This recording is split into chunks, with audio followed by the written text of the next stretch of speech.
Working here at bats right now? Just trying to stay locked in. Keep it simple, really. Look for the ball down the middle, keep it simple, and just keep working on what I'm working on in the cage to get my swing going.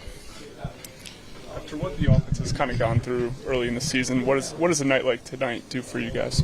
Yeah, you want to have good games in this ballpark. It's a good place to hit. It's a big outfield. The ball carries. So, Juan started off with a home run was good for everybody just to, feel like it's going to be a good day. And it definitely was. A lot of guys hitting the ball hard. And, it's an offensive ballpark. They had a big inning too, so it's good to score a lot of runs.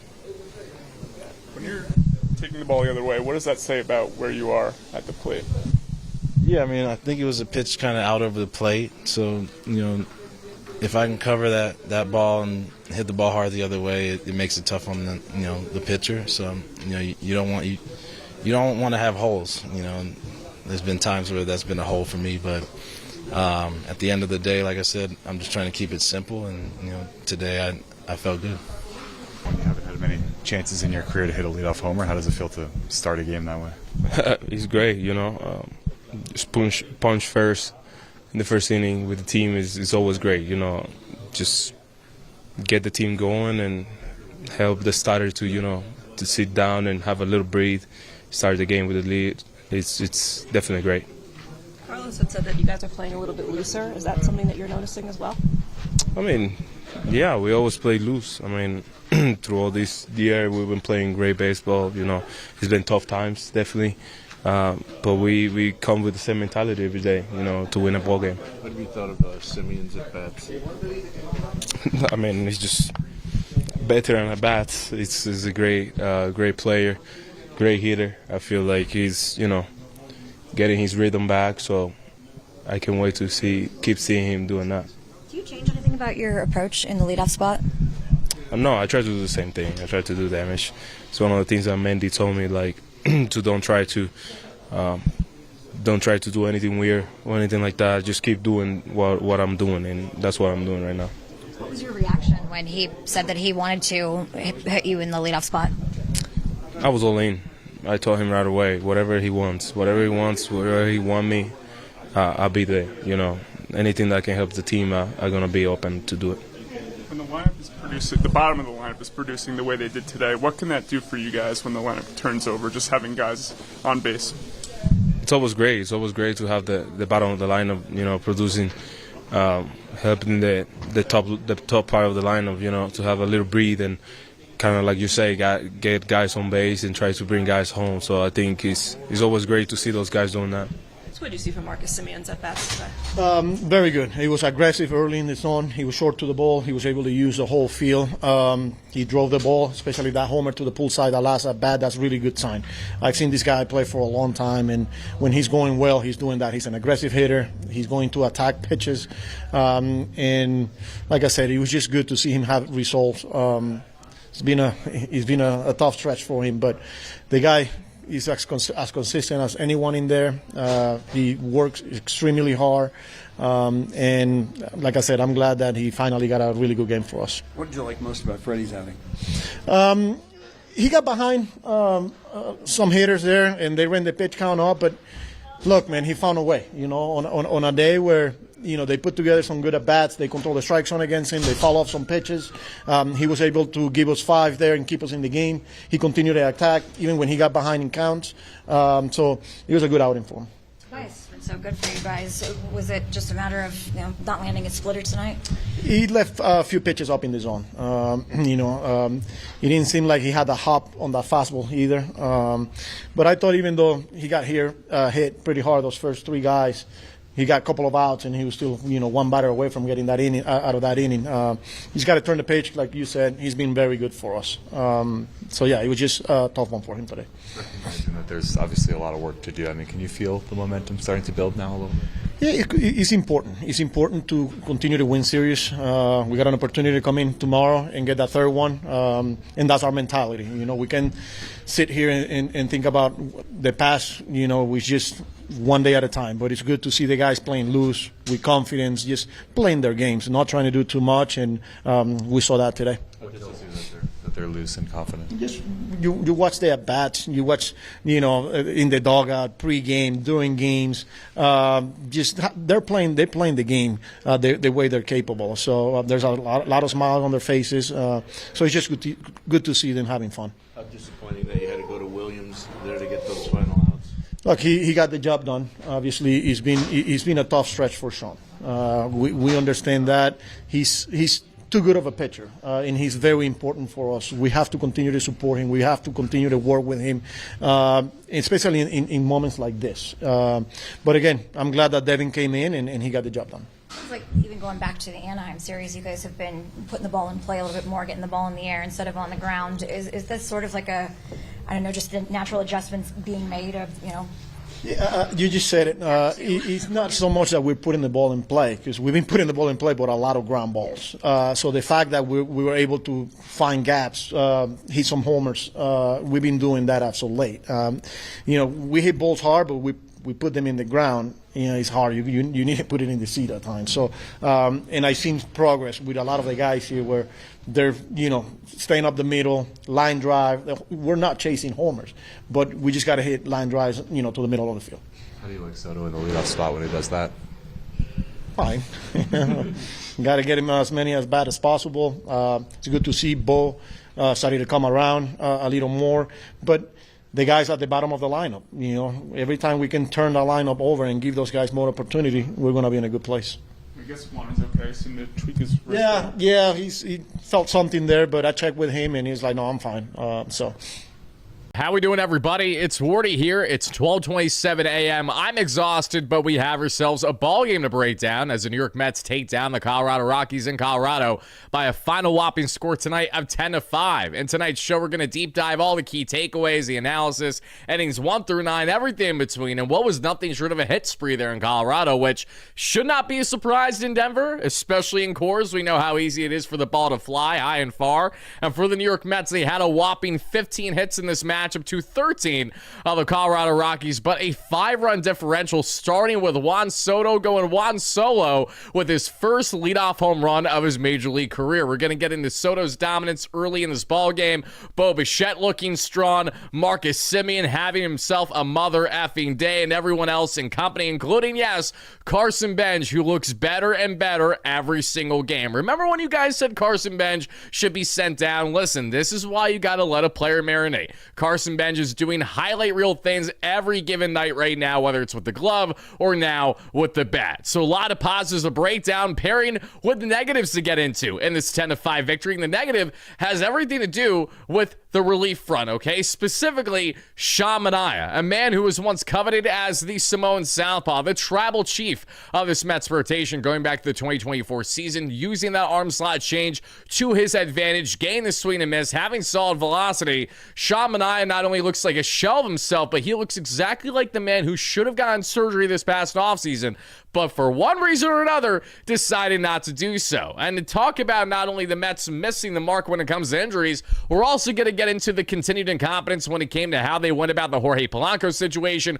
why there's a setback now with Polanco, or at least things aren't looking good on his front, and AJ Minter, because of course when it comes to the Mets relying on uncertainty, lo and behold, it's not going to be a certainty. AJ Minter, we have negative news to get into on his front as well. So everybody, a lot to deep dive in tonight's matchup, but as always, of course, after every big victory, I want to see the W spam the live chat to all of our live and replay viewers. I greatly appreciate that. Go ahead and spam them right now in the chat, everybody. Thank you kindly. We have a lot of deep dive in this one because, like I said, the pitching, we didn't even talk about it yet, but Freddie Peralta cruised in this one. Far from the problem. Freddie doing his thing, giving you 5 rock-solid innings. He does exactly that. Tobias Myers has a rare clunker.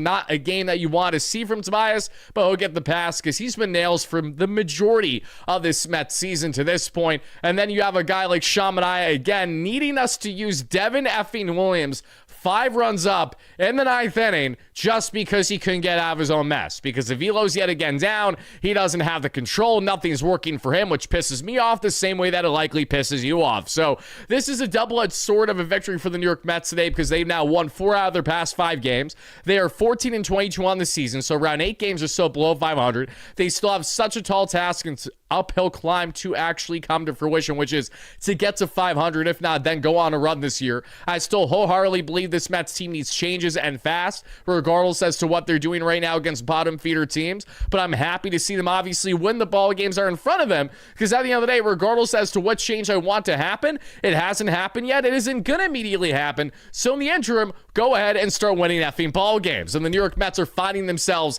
in that category. So in tonight's show, presented by our amazing sponsor at Prize Picks, that has you covered for everything for daily laps and projections. Mets fans, Prize Picks is officially live in the state of New York. So if you guys want to get in on the daily action, building the best laps in the game, maybe you actually want to do some more Mets-related plays. Maybe you're picking Carson Bench more on hits and RBIs. Maybe you're going to pick Freddie Peralta more on Ks or less on Ks, whatever the case may be. If you guys want to join me and millions of users today, don't hesitate, don't wait. Click that link down below in the description after you download the Prize Picks app and use our promo code HMA to get $50 in laps after you place your first $5 lineup. Again, that is promo code HMA to get $50 in laps after you place your first $5 lineup. Prize Picks, officially live in the state of New York, has you covered, and they are most certainly right. And Mets fans, it feels great to be right about breaking down a Metropolitan victory. So not only do I want to see you guys spam those W's in the live chat right here, right now, we got to let it rip as we always do with the corny, the one, the only, the official Wardy NYM late night edition, 12:30 a.m. edition. I got to go to bed. Post-game jingle. Let's do this.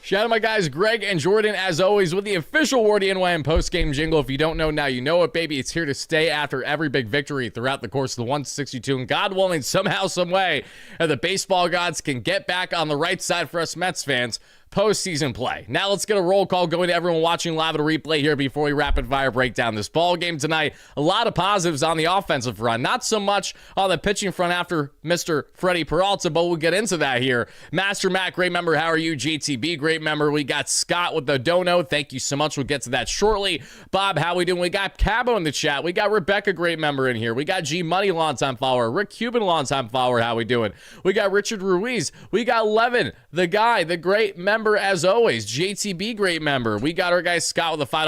Manaya, not the same after the injury. Yeah, no shit. He is not the same after the injury, Scott. Literally, this is exactly what we feared. This is exactly why we want him to have surgery on the loose bodies in his elbow. But remember, the New York Mets know best. Said absolutely nobody. It's time to say goodbye. Tough to watch the same sidearm pit.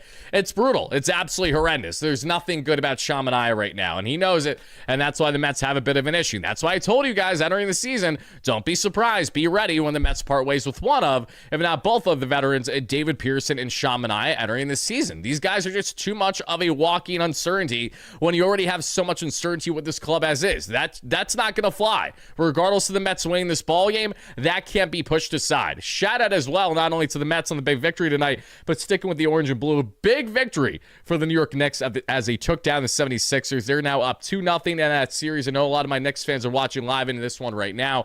I want to know from you guys, if you're a Knicks fan as well, what was your biggest takeaway tonight from this, not only victory, but the series overall? This was an interesting matchup, obviously, with Joel Embiid not in the lineup for the Sixers, and part of me was actually a bit more concerned, and that held true, because this was more of a nail-biter until we got to the very end of this matchup tonight against the Sixers. Tyrese Maxey did his thing as we expected him to, and the Knicks without Mitchell Robinson were still able to get the job done with Hawk Purdy, and of course, getting Jalen Brunson down the stretch doing his thing. Love Bridges, love OG, love Cat, everyone doing their job. So that's my little Knicks tangent. We have to throw that in there, especially after a big, now up 2-0 to take it back to Philly for game 3 of this latest round and playoff play. Now we got Alfredo, great member. How we doing going up here? We got NYC committee. We got Stephen A, my dog. How are you, Stephen? Thank you so much for chiming in. Hope you are well. Hayden, how you doing? Rocket Man, love the name. Mike, how you doing? Chris, Peter, going up the list even more here. We got Mike O'Brien. We got Patrick in the chat. We got our guy E in the chat. If I miss anyone, I apologize. Nick the Met Fanatic, great member. Dan Dodio, great member. How we doing, baby?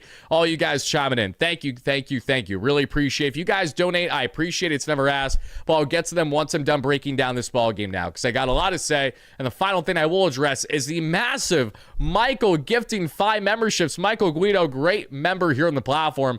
Very kind, very generous. Michael, thank you so much for your continued generosity there. So to everybody from Thomas to NYC Committee to Condi to KC to Alex, all you guys are now members on the platform.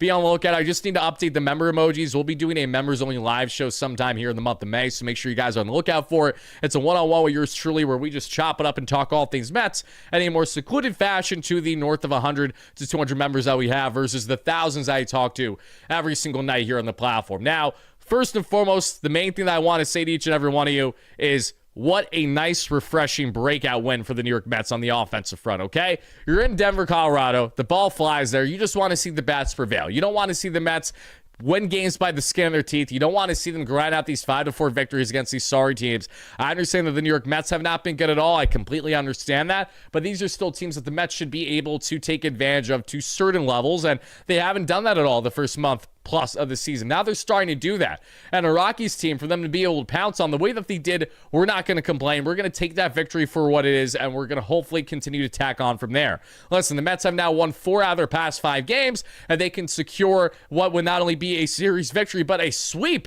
of these same Rockies tomorrow. Then the Mets will be in great standing for how they're feeling, obviously, heading into their next matchup. They have the off day this Monday, as we know, too, so they're going to have a breather. But nonetheless, the Mets can quickly position themselves to getting to right around just 5 games below 500. And then before you know it, you're saying to yourself, I understand the Atlanta Braves are high flying this year, but if we just continue to chip away, playoffs is not completely out of the realm of possibility. But again, the reason why I'm so pessimistic versus optimistic on that front has so much more to do with the fact that there's been so much awry this season. There's been so much wrong. There's been so much malpractice. There's been a lack of identity among many other things. I just want to see this team play good baseball. It was a nice, encouraging win today, but there still are negatives that we, of course, are going to break down like any other ball game for the most part. Dave with a $5 love you, David says, good win, but Mania must go. Happy for Benj getting better. Benj has been getting better. I know that wink face, Dave, is you saying, listen, I understand. I wanted Benj to be sent down before. Now I don't want him to be sent down before because he's an effing dog. That's why. So let's get into this, everybody. Let's break it down. Let's talk about it. I want to put Mania on the IL. I think everyone wants to put Sean Mania on the IL right now. If Carlos Mendoza says anything notable in his post-game presser today, do not hesitate from letting me know his comments here in the live chat as we're doing the show, as it's actively happening. I'm just going to pull up S&Y on my phone quick to make sure I don't miss anything. Yeah, I didn't see anything crazy from him. Yeah, he's talking about Marcus Semien right now. A lot to say about Marcus Semien. Great day for Marcus Semien. He needed this. Again, Marcus Semien does like a whole lot of nothing, and then he'll just have a big banner game or series, and then he'll go back to doing nothing for 2 weeks, and then big banner game series. Kind of like the Mark Vientos approach a little bit right now. So few and far in between when the Mets are getting the success that they're looking for from a guy like him. But the difference is that you have a young slugger still trying to find himself on the consistent front in Major League Baseball, and an aging veteran, Marcus Semien, who's already hit his prime. He already got his $180+ million contract from the Texas Rangers to be their captain. He already won a World Series with them, so he's already had all the accolades. So for Marcus Semien, how can the Mets get the best out of a veteran like him at the age of 35, 36 now? You have to try to make sure they can stay loose, stay fun, and ultimately not press too hard. Because when a guy like Semien is going to be pressing, he, like a lot of slap, is not going to look good. So thankfully, he had himself a big day today, and we love to see that. Steven, Mets are at least not losing. Go Wardy, go. Steven, thank you for the donation. I appreciate that. Can the Mets make a sneaky move for Sandy Alcantara? Probably not before the deadline, but I would love Sandy just as much as the next guy. All right, guys, Juan Soto began the ball game the best way that he knows how, and kind of crazy. So the Mets were facing Michael Lorenzen tonight, as we know. Lorenzen kicked her ass. Let's call it how it is. When the Rockies swept the Mets at home over the past couple weeks, literally, Michael Lorenzen was doing his worst against this Mets team. I mean, he looked like the second coming of literally Cy Young, which is the case when the Mets play as bad as they do. But Lorenzen, what do we see? A curveball, outside corner, not even a bad pitch. And Juan Soto says, yeah, see ya, buddy. 104 off the bat, 435 feet. This was not a garbage home run. This was a big boy home run. Juan Soto with his 4th home run of the year, his first and leadoff of his entire career. And the Mets quickly get on to now a quick start in this ball game, okay? Juan Soto is not hurt. He didn't, no. Soto's good, yeah, in regards to anything from him post-game. I'm just checking if Mendy said anything. No, we just have Semien comments as of now. So Juan Soto makes it a 1-0 Metropolitan lead. And then after that, MJ Melendez, who's batting high in the order for the Mets today. Again, give credit where credit's due. MJ Melendez has been swinging the bat so effing well since he got called up by the Mets a couple weeks ago. And when there was that 72-hour period or so of MJ not playing, there's a specific schmuck on X, and I hope he watches this, I genuinely do, who tries to justify why MJ Melendez should be playing and stuff like that. I would really love to know his thoughts right now on the idea of MJ Melendez playing and performing well, because when he had a small sample size, that is what didn't justify him getting reps over other guys, when in a small sample size, he was doing more than what guys have done this entire season. It's comical. It's almost like riding a hot hand is a smart thing instead of being an analytic schmuck the entire time, thinking that the numbers are the end-all be-all. You need a balance. You can't just have it one way or the other, and some people can't get it through their thick skulls, and they know exactly who they are. There's one specific individual on X, I'm praying sees this, because this is directed at them.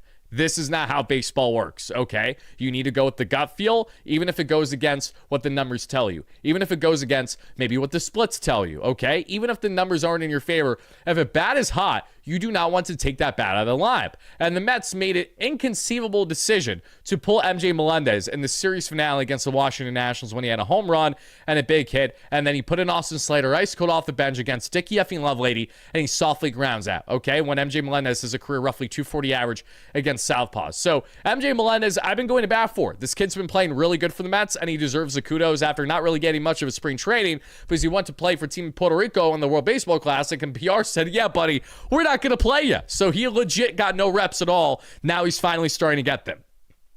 MJ Melendez rips himself a triple. His first of the season, has a runner at third, less than 2 outs. Mets would do nothing else that inning, but a really nice at-bat there from MJ Melendez, getting on to Michael Lorenzen early.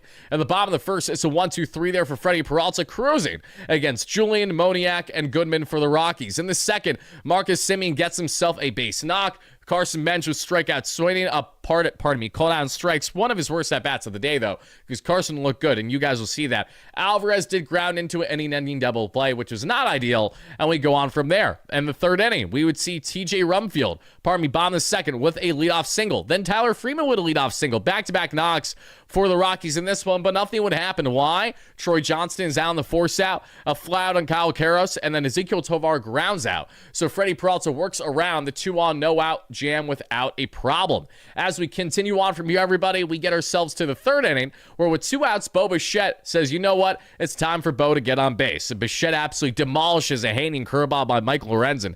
Lorenzen, the curveball, not working so far tonight, as you can see. 108 off the bat for Bo Bichette. Literally dismantled that baseball. Really, really hard line of a single. MJ Melendez gets on base for the second time in 3 innings, this time on a walk. And runners at first and second, 2 out for Mark Vientos. He pops out there in the infield to end the inning. In the bottom of the third, we would see Julian with a 1-out knock. Mickey Moniak would strike out, and the wild pitch allowed Julian to get to second base, and then a Goodman walk later, and that's all she wrote. Another inning where it's another 2-on, 2-out or so jam, if not less, where Freddie Peralta gets out of it unscathed. In the fourth inning, we would see Brett Beatty with a leadoff walk, and Brett, again, the at-bats have looked so much better with Brett Beatty that we have seen over the sample size. Over the past week and a half, Brett Beatty has had his best at-bats of the season. I'll stand on that for now. Marcus Semien, great game for Marcus, as we mentioned, absolutely barrels one, his 6th double of the season, and this was on a sinker, mind you, that wasn't even as much of a barrel.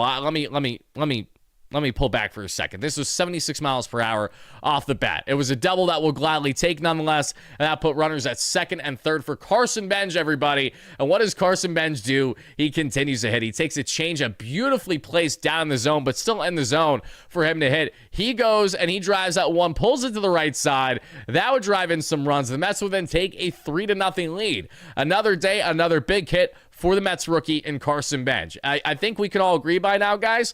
Carson Bench, I understand he's going to especially not look great against dominant pitching. This is going to continue to happen. But can we all agree that Carson Bench deserves to be here?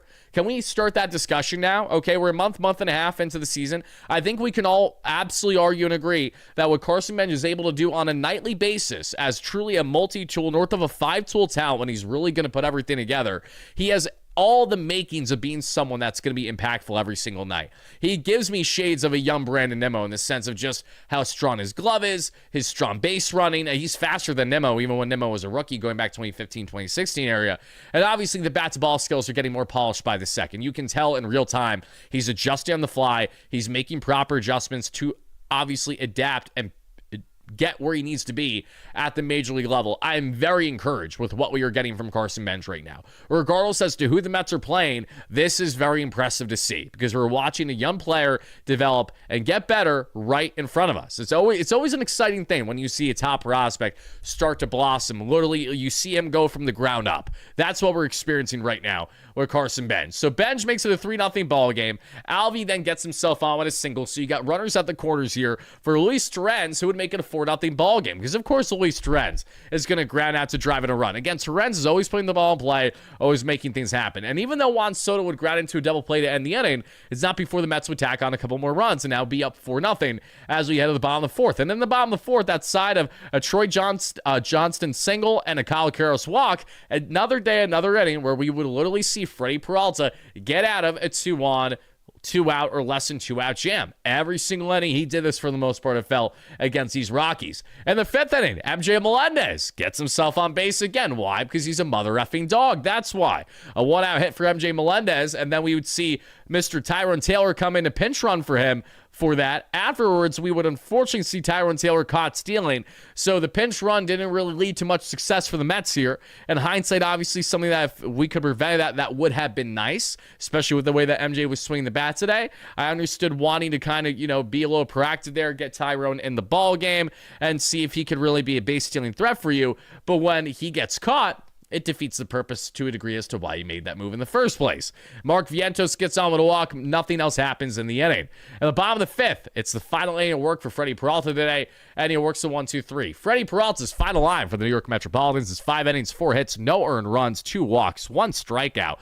Again, no Ks, but no problem, baby. A 3.12 ERA on the season for Freddie Peralta. I will give my final line grade for Freddie Peralta here shortly later into the show, but I would love to hear from you Mets fans how you would grade Freddie Peralta's final line on a scale of 1 to 10 to everyone watching live at a replay. And thank you so much for doing exactly that. As we continue on from here, everybody, we get to the sixth. Another inning where Marcus Semien is effective. He gets himself on with a leadoff single, and then Carson Bench says, let's rip ourselves a double. Bench rips his 4th double of the season. Runners at second and third, no outs for the New York Mets, and they would pounce as Francisco Alvarez says, let's tack on more, baby. Alvey has himself an RBI knock. That makes it 5-0 New York Mets. And after that, we would see a Luis Torrens hit by pitch to load the bases for Juan Soto. A grand salami opportunity, yet instead, the $765 million man, who I shit you not, was literally FaceTiming IShowSpeed earlier in the Dominican Republic. This is a very random pull and side tangent I'm saying right now. But a lot of you guys probably know who IShowSpeed is. One of the top, if not the top streamer on the planet. Young guy who just travels all over the place and does, very extroverted content, just going over culture of where he's at and stuff like that.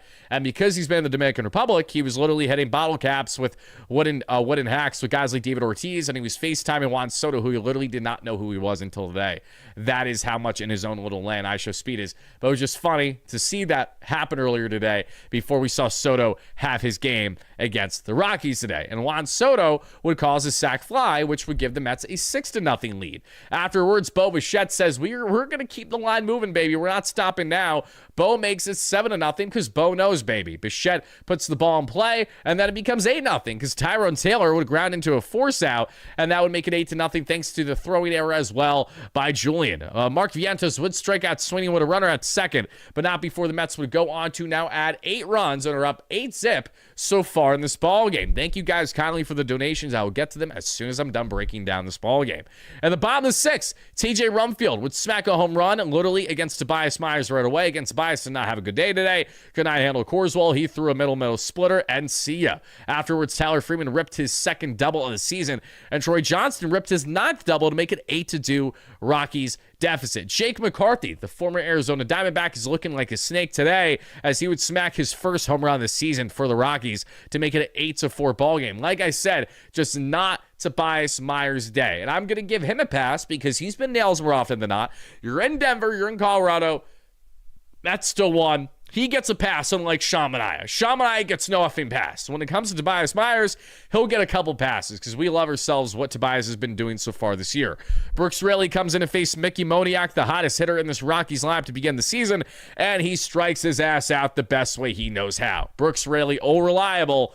That old man, that veteran southpaw, we need him desperately now that A.J. Minter had a setback. And in case you guys and gals don't know, A.J. Minter had a setback. He's having a bit of a hip issue right now. So the Mets have shut his ass down, and they're not overly concerned. But you know what? Every time the Mets say they're not overly concerned, they ultimately find themselves overly concerned. The same way that they weren't overly concerned about Jorge Polanco, and now he's not even close to beginning a rehab assignment because we're that stupid of an organization. Said, you know what? Let's wait 2.5 weeks until after he initially stated that he has clear tendonitis issues there with his Achilles tendonitis. Let's go ahead and let's wait 2.5, pardon my French, kiddos, fucking weeks to go ahead and make that decision, put him on the injury list. Oh, retroactive to April 15th. Who gives a shit? We might not have Jorge Polanco for the next north of a month for all we know, okay? Incompetence.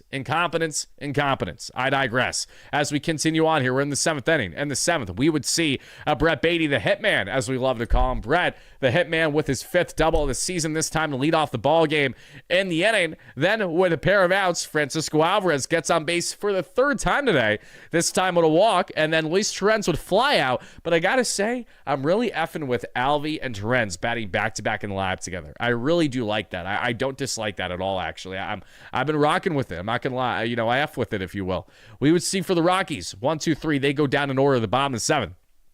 We would then see in the 8th, the Mets go down 1, 2, 3. In the bottom of the 8th, we would see Luke Weaver come in, give up a 1-out knock, and that's all she wrote. Nice inning of work for Luke Weave Dog, who's been looking much better the past number of outings. In the 9th inning, Brett Beatty, the hitman, with a 1-out knock, and Marcus Semien, who already had himself a strong day today, says, let's make it even better. He takes a 92-mile-per-hour middle meatball and says, see ya. It's high, it's far, and is absolutely out of here. 101 off the bat for Marcus Semien's 2nd home run this season, roughly 400 feet. That would give the Mets a 10-4 lead. As we then get to the bottom of the 9th inning, Sean Manaea comes in. It's garbage time for Manaea. All we need Manaea to be is not garbage. And sadly, what was he? Garbage.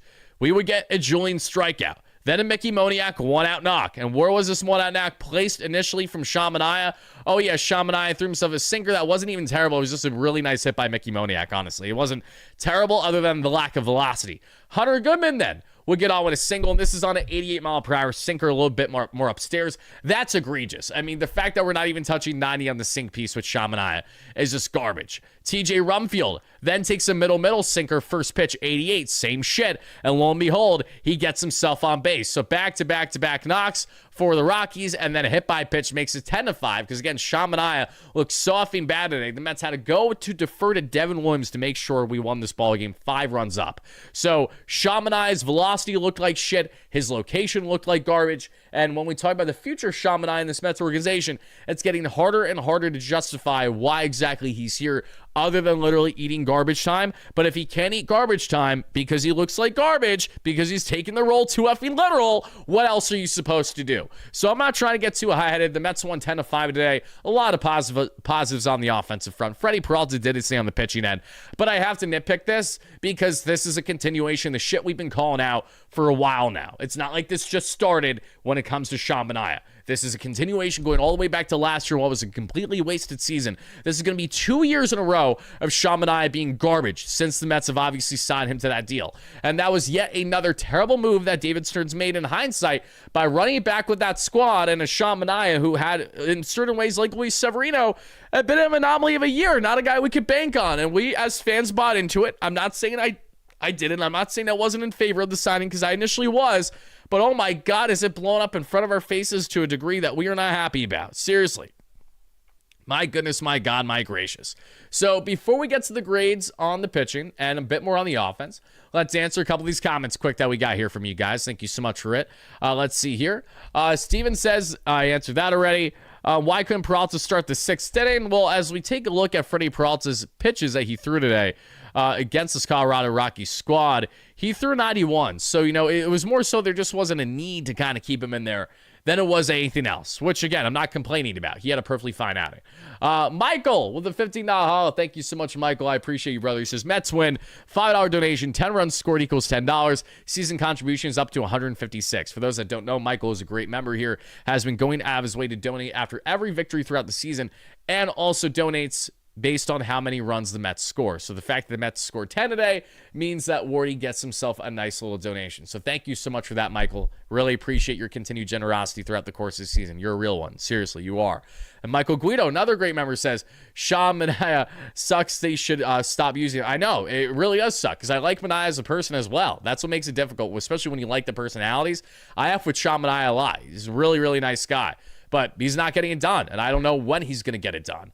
Wardy, once I saw Myers Manaea giving up all those runs, I was legit ready for your post-game thumbnail. Say the Mets found another way to lose. Yeah, I had both queued up, so it's funny you say that. And I really did. Pat, $5 Hall says, Melendez needs to stay in the bigs even when Robert comes back. I mean, you can have Melendez and Robert on the team together, for sure. Bichette and Simeon look more in sync than Lindor and Simeon up the middle. Yes, but, hopefully when the Mets do eventually get Lindor back, he can be a weapon for them. I don't know. This year feels like it's going to be a wash for Francisco unless he can go out and prove us wrong once he eventually returns from injury, which unfortunately, again, is not anytime immediately soon. But thankfully for the Mets, again, they won 4 out of their past 5 ball games. That is what you love to see. And because of the fact that they won 4 of their past 5 ball games, everybody, is a perfect quick segue to talk to each and every one of you briefly about what we're doing this year on June 12th of the season. That is our latest annual Wardy Day. As you guys can see here, you can hang out with your guy Wardy for an entire Mets game, just like what we did last year to a sold-out group in the left field lounge, which is a really comfortable lounge setting that has nice booth seating and everything. It's not standardized seating, so you can mix and match and do whatever the hell you want. Have a blast with your guy Wardy throughout the ball game. Why you guys should get your tickets today is, one, we only have them available for another week and a half, so make sure to get them while they still last because they're selling out fast right now. Click the link down below in the description and you get the following perks by signing up for Wardy Day, June 12th, 2026, Friday night, blackout night, fireworks night against the Atlanta Braves. It'll be a Naruto jersey theme night at Citi Field to the first 15,000, including you guys that enter. You'll get a Wardy Day merch from yours truly, the first and only of its kind, a nice Wardy shirt that you can rock throughout Wardy Day or whenever you want for the most part. You're going to get an $18 food and drink voucher anywhere for around the stadium that you guys wish to use that for. You're going to get a pregame on-field photo op with yours truly. And the big one, if you guys are into alcoholic beverages, especially on a nice summer night there for the weekend at Citi Field, you have open bar from pregame until they stop serving. So you know how beers are like basically $20 each at Citi Field. Do the math. If you enjoy your brewskis, if you enjoy your drinks, whatever the case may be, that bill will rack up fast, but you don't have to worry about it. That's the perks of signing up and getting these tickets for Wardy Day. So if you guys want to get involved and also be involved in short form content I'll be recording there, long form of my post-game content, everything else in between, if you have interest in that kind of stuff, you don't need to be a part of it, but you can be a part of it. Guys and gals, click the link down below in the description. Get yourself the Wardy Day tickets while they are still available, and I cannot wait to see you there June 12th of this season. Rain or sunshine, whatever the case may be, against the Atlanta Braves. It's going to be an absolute bloodbath. Hopefully we don't get slaughtered, but to be determined. Now, let's talk pitching. Let's talk Freddie Peralta and how damn good he looked today, because like I said, Freddie was in his groove. He had the 4-seam, the changeup, the curveball, and the slide piece. The 4-seam he pounded today at 67% of the time that we saw, and that included sitting right around 92 on. So the velo was a little down, but it did not matter at 2,400 on the RPMs. The changeup at 18% of his arsenal for Freddie Peralta, we saw right around 87 miles per hour, and also there at 2,000 on the RPMs. The curveball at 11% of the arsenal, right around 80, and also at 2,300 on the RPMs. And the slider at 4% of the arsenal, right around 83 miles per hour, and was right around 22 to 2,300 on the RPMs. Freddie Peralta gets a quick, no hezzy, no doubt. He's getting a 6.5 out of 10 outing, especially for going scoreless like this. Very encouraging what we got from Freddie Peralta and his ability to get out of his own messes essentially every single inning. JTB smoking blunts awarding night. If that's what you want to do, boo, go right ahead. Again, it's legal in New York. I'm not going to discriminate. You guys can do whatever the hell you want as far as I'm concerned. Just make sure that, you're not raining on the parade for anyone else. Tobias Myers didn't have a good day, as we know. Manaea didn't, but all in all, the Mets gave up 5 earned runs throughout the 9 innings. So the Mets collective pitching staff today, I'm still going to be giving a rock solid 7 out of 10, okay? If it really wasn't for Tobias Myers just getting cooked and Sean Manaea being, Sean Manaea, Devin Williams, Brooks Raley, and Luke Weaver did their job today, and I appreciate that. So collectively, the pitching will get a 7 out of 10 for Freddie Peralta, he'll get a 6.5 out of 10. And for Mets hitting, they were not good with runners in scoring position today. You know, for a team that effed around and had themselves 10 hits, when you really look at the details of it, they were only, 3 for 12 with runners in scoring position. So they weren't overly sharp. They left 7 on base in this one, but thankfully it still did not matter.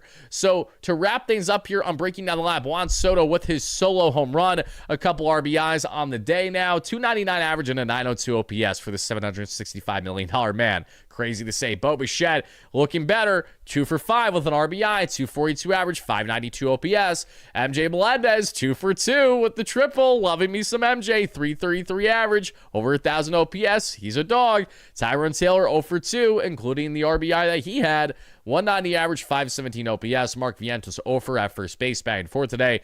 239 average, 703 OPS. Brett Beatty, the hitman, great day for Brett today. 2 for 4 with 2 runs scored and a double. 214 average, 595 OPS. Marcus Semien, big day for Marcus. 4 for 5 with the double, the home run, a pair of RBIs. 3 runs scored, 231 average, 602 OPS. Guys, Carson Bench, I am so effing amped up to say this. For the first time, it feels like this season, if I'm not mistaken, Carson Bench is batting above the Mendoza line. Guys, he's finally doing it. 202 average, 599 OPS. Oh my God, his OPS is higher than Bo Bichette right now. Jesus. One is on a rookie minimum contract. The other is making $42 million gross this year. That's heinous is what that is. Carson Bench in center, highlight reel catches, really good at bats. 2 for 5 with 2 runs scored in the pair of RBIs. Love that. Francisco Alvarez, 2 for 4, got on base 3 times and a run scored. 240 average, 719 OPS.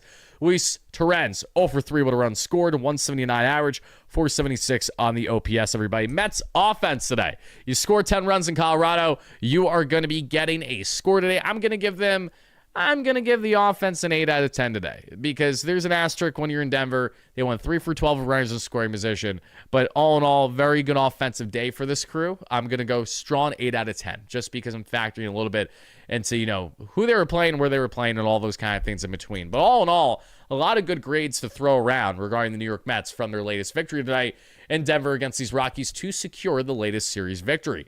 Now, let's get to some of these comments here from earlier that you guys sent over. Thank you so much for them. I appreciate it. Let's see here. Michael Guido, $5. Be at Saturday game, Arizona. Have a side for Stearns. Yeah, you're going to be at the Saturday game? That's awesome, my guy, Michael. My next game that I will be attending will not be until Subway Series as of now. I already put in my credential request. I'll be at the Subway Series for Friday and or Saturday for not this upcoming weekend, not for Mother's Day weekend, but next weekend. So the weekend of May 16th, 17th area, I'll be in New York for at least one of those games. Going to be an electric Subway Series. Cannot wait to be on the field pregame and postgame for all that stuff. That's going to be a lot of fun. But guys, it's 1 a.m. I'm going to be completely transparent.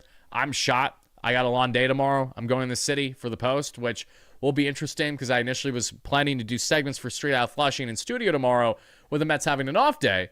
But now that they're playing tomorrow, I'm going to have to do a topic that isn't as necessarily relevant to what the game would be tomorrow, but more so as to kind of just what's going on with the club as a whole. So be on the lookout as I will have new content dropping for the New York Post Sports YouTube channel sometime tomorrow evening that you guys can check out on their platforms and wherever you get your audio podcasts for Straight Out Flushing. And I will also likely have a recap video, if not a live stream, probably a recap of me either roaming the city in Manhattan tomorrow or being recorded on my way back home because it's a 3:10 or so p.m. Eastern game and it throws a massive wrench into how my day's already going to be going. So nonetheless, we will have content now. Be on the lookout for it. I really, really do appreciate it. But thank you all so much for watching. Have a splendid night. Have a great one. And will I be at the Dominican night in August? Depends as to when it is, because that's going to be busy for my family and I. We have a lot of birthdays and celebrations coming up later in summer. But I would love to go to DR night. Oh, my God. Are you kidding me? Puerto Rican night, Dominican night, I will have an absolute effing blast. I love everything about that shit. So thank you guys again. Enjoy your night. Mets take this one 10-5. I'll see you tomorrow. Until then, as always, no matter what, let's effing go Mets, and let's get that sweep tomorrow.